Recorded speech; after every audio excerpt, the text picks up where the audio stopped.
avant tout le monde. La deuxième astuce, on va parler chiffres. Dans l'immobilier, tout commence par les chiffres. Si vous ne savez pas précisément combien vous dépensez, combien vous gagnez, où se situe votre marge, vous ne gérez pas un investissement. Vous jouez à la loterie. Donc commençons par les coûts réels. Beaucoup se focalisent uniquement sur le prix d'achat. C'est très loin de suffire.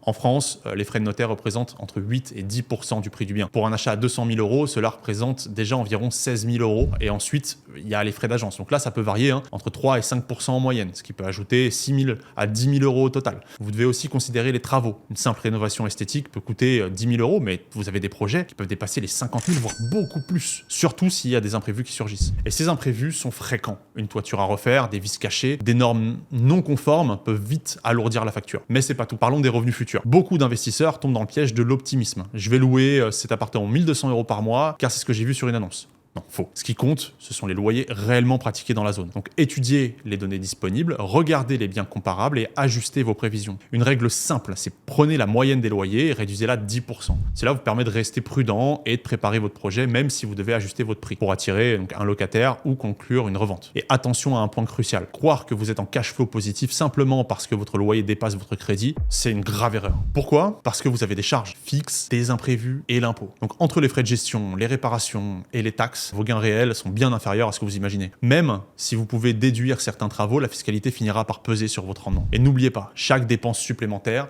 même minime, grignote votre rentabilité. Les imprévus, quant à eux, sont une constante en immobilier. Un locataire qui part sans préavis, une fuite qui nécessite des réparations urgentes ou des charges de copropriété imprévues peuvent bouleverser vos plans. C'est pour cela qu'il est indispensable de prévoir une marge de sécurité d'au moins 10 à 15% sur vos dépenses totales. Et par exemple, si vous avez un projet qui coûte 250 000 euros, incluez 25 000 euros de réserve dans vos calculs. Cela vous évite de vous retrouver en difficulté face à des aléas inévitables. Et enfin, la clé de la maîtrise des chiffres réside dans l'utilisation d'outils performants. Donc les simulateurs financiers, les tableaux Excel bien structurés ou encore les applications spécifiques sont vos meilleurs alliés. Et ces outils vous permettent d'anticiper chaque poste de dépense et de calculer précisément votre rendement net. Et ils vous donnent aussi une vision claire des scénarios possibles, comme une baisse de loyer ou une augmentation des charges. Avec ces données, vous prenez des décisions éclairées et sécurisées, loin des suppositions risquées. Donc maîtriser vos chiffres, c'est transformer l'incertitude en contrôle et agir comme un véritable professionnel. Astuce numéro